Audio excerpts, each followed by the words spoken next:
Saygılı dostlar, zaman hayır olsun. Olar пекля мероприятия. Они kaldırıyor biraz настроение. Te bu almışlar. Te bu tруд. Te bu savaş hani koyuldu. Te bu fidancılara onanca küçük uşaklar. Onlar te büyüdüler. Allah'ın yardımından de. Avire burada hani büyündürüyor bizde araba müşteriler hani geldi.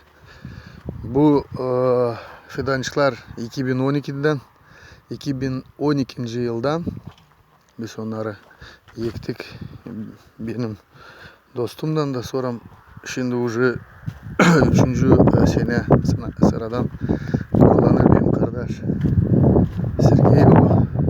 Görüyorsunuz yıl fura 2017. yıl neste rana butachka yapışı burada dostlar. Yaşçıklar traktörler 2017. yıl Ağustos'un 17'si kutlarım hepsini bugününden hani 19 Ağustos'un olacak Gagavuz Respublika hem olacak bizim kasabanın günü. Bakın ben size göstereyim. Bu bizim lepata naşı lazım da olsun. Saygılı dostlarım, kardeşler. Te naşı. Gidiyor bizim Rus devlete, Rus kardeşlere bizim. Bakın. Saygılı dostlar, saygılı kardeşler. Te bu alma gidiyor oraya. Bu bizim işler. Что, привет, ребята? Как идет работа? Отлично.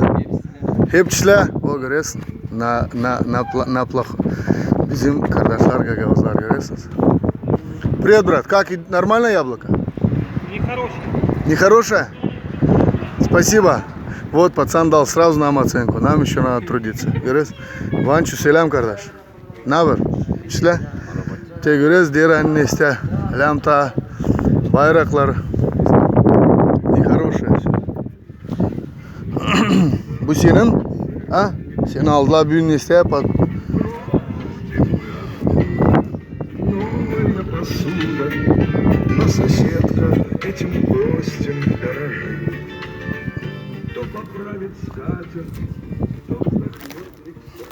Такие вот дела, ребята. Петр Петрович едет. Ну что, конец связи.